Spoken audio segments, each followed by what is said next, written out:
Hello, everybody. Revolver Guy prepping for poor people. Just gonna do a little video today. I already put one out earlier, but it's doing a lot of raining. I got some things done, so I thought I'd sit down and talk about a few things that I've been looking at over the last couple of days. I want to talk about the economy and what's really going on with it. I tell you, Survival Prepping for Normal People put out a great video yesterday. I mean, it really was. It really explained things very well. He's very well spoken guy. He's a really smart guy. Knows a lot about history. So I'd encourage you if you're not already subscribed to him to go over and check him out. He's a really good guy that makes you think about things. But I was going to give a kind of my spin on it and some things that I've seen and heard and been looking at, and what kind of shape that we're in right now. Because I tell you, I just don't see how we can go a whole lot longer. I know Trump's trying to hold on. Of course, no president wants the economy to crash during their term because obviously they like to get reelected. And even more than that, they don't want to be blamed for it because no matter what happens, people are, especially in this country, they're so quick to blame people for things. And they're even quick to give credit when credit's not even due. I remember back in 2001 when the towers were hit and the Pentagon was hit. And at that time, George Bush's approval rating really wasn't that great. I mean, it was maybe it was average for the average president, but it really wasn't that great. And right after 9/11, George Bush was up there talking about getting the people back for bringing our towers down and attacking us on our soil. And his approval rating went through the roof. It was like 80-some%. It's just ridiculous. Why would an attack on our country change your opinion of what a politician's doing? It's just because we're such a fickle people, back and forth. It's. I mean, it's when you look at what Trump's doing, he's really doing all he can. I think. I mean, he said it during the election. He talked about how the economy was just right on the edge, and of course, he can't come out and say what really is going on with the economy because that would pretty much crash it. The stock market would crash because what really is happening is terrible, and the chances of it coming out of it is very, very slim. And Trump's doing everything he can to make it come out of it, and this is the only chance we have is what he's doing right now. First of all, the trade war with China. This is ongoing. China is not in any better shape than we are economically. They hold some of our debt, but they know that really doesn't matter because our dollar really isn't worth anything. So here we have these 25% tariffs that's going on. I believe between 5 and 6,000 goods that we buy daily from China. That was supposed to have started midnight last night, and so we have this big tariff, which is just going to cost us more money to buy things. And of course, you have the Communist Socialist Democrat Party screaming, "Oh, you're just costing the taxpayers more money." Well, yeah, it is. It's going to have to because there's no doubt that China has, for lack of a better term, screwed us over for years on trade. And if we don't do something to fix this, then there's no way out of this, what I call it, inevitable collapse. So, yeah, this is really going to cost us a lot of money. And, I think Kyle on Survival Prepping for Normal People, the way he put it is that basically China and the United States, both the leaders are looking for somebody else to blame when this all goes down. And I agree with him on that. Some of the things Trump's been trying to do is bring back manufacturing. I mean, he's really worked hard in this country to try to bring in manufacturing jobs. He cut taxes on the middle class and, yes, on corporations. But he had to. We have to create jobs, and we have to create good paying jobs.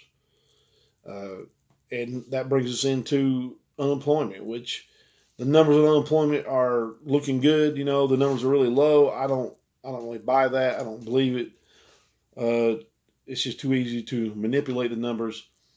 Unemployment numbers may be low, but it's not counting people that aren't even looking for work, that aren't drawing unemployment benefits. It's not counting the people that are working part time and not making enough to live. So, and then that goes into our wages. You know, we have illegal immigrants drive down wages. You know, and that's the whole idea behind this wall and behind trying to stop the illegal immigrants come in. You know, the Democrats are the first to tell you we need to raise minimum wage, but they also want to allow illegal immigrants to flood our country and bring down wages. It just makes no sense. No sense at all. Our wages are stagnant. You know, after the tax cut, yeah, there was a few places that gave some raises, but for the most part, they're very stagnant compared to inflation. And so giving minimum wage a raise is not going to help anything. Giving minimum wage a raise does not raise wages for the average person. Most people that are making minimum wage are in high school or might be seniors that are just trying to supplement their income and things like that. Your wage earners and your people supporting families, the majority of the citizens of this country make more than minimum wage, much more. So you can make minimum wage $15 an hour if you want. All it's going to do is drive up the cost of the things that we buy every day, and it's not going to help anything at all. You have these states out west that brought in this $15 minimum wage. All it did was cause some companies to close down and cause others to cut hours back. So it just, you know, it's just doing nothing to help at all. Trump is really trying his best. He knows that if we can keep the GDP above 3%, that there is a chance, although a slim one, there's a chance we could somehow come out of this. As long as our economy is growing, then we're creating jobs and manufacturing jobs will come back, then there is that chance that we can get out of it. The problem is that the rest of the world is in bad shape as we are. So there's going to come a point where China and these other countries just say, "Hey, we can't trade with you like that. We're in no better shape than the United States is." And with that, as soon as our GDP starts falling, inflation will start going up, and our dollar becomes more and more worthless. I mean, they've printed trillions of dollars and made our money just about nothing. Now, the Federal Reserve is looking at lowering interest rates, and it's about as low as it go now as it is. And they wouldn't be looking at lowering interest rates if our economy was actually booming. You know, they want to lower it to keep money flowing. They know if they raise interest rates, it's going to draw the money back into the bank, and then money will be hard to come by. And so then they certainly don't want that in a time where you're trying to make your economy grow. Our crushing debt is just, I mean, it's doing just that. It is crushing the United States. The interest on this debt alone is just astronomical. And when you owe over $22 trillion, and they say, well, it's okay because they have a little formula that they come up with, and they say, well, our GDP is over $3 trillion a year. Yes, it is. That is just your gross domestic product. That is what you produce as a country. That's certainly not profit. I mean, we don't have near the money we need to pay off this $22 trillion debt. And that $22 trillion debt is not even counting what's owed to Social Security. And when you start thinking about the liabilities that this country has, it's probably closer to $100 trillion. And that's pretty scary, because there's no way we'll ever come up with that kind of money. The U.S. dollar is basically worthless. I've talked about this in prior videos about how it's basically only backed up with trading oil, and eventually these other countries are just going to be tired of it, and they're going to stop using it. They don't want to see us go down because they do depend on us for a lot economically. But as they go down, we go down. And with us being so far in debt and having the lack of good paying jobs that we have in this country, I just don't see any way but for us to go and go down. We're going to have to suffer in this country. I was talking about that yesterday in a video. Americans aren't ready for that. You know, a crash, depression, and a complete reset's the only thing that's going to save us. And no president wants that on their watch, because they're going to take the hit for it no matter what. Even though this has all been done for the last 40 years or more. I mean, Trump's actually doing everything he can to try to stimulate it and try to keep us afloat. I just don't believe it's going to happen. So, now yesterday on the news is talking about Trump came out and said that they're moving $1.5 billion, the Pentagon is, to help build the wall, to go towards the wall. And that's great. And the best part about that is that $1.5 billion was slated to go to the Afghan security forces.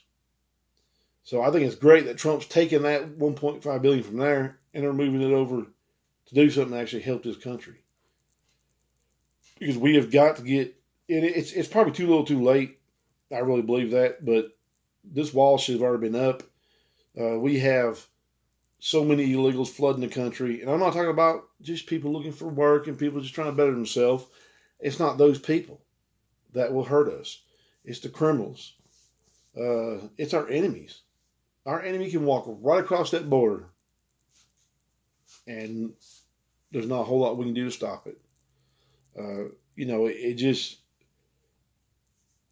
I've seen some reports of that we have enemies in this country as we speak.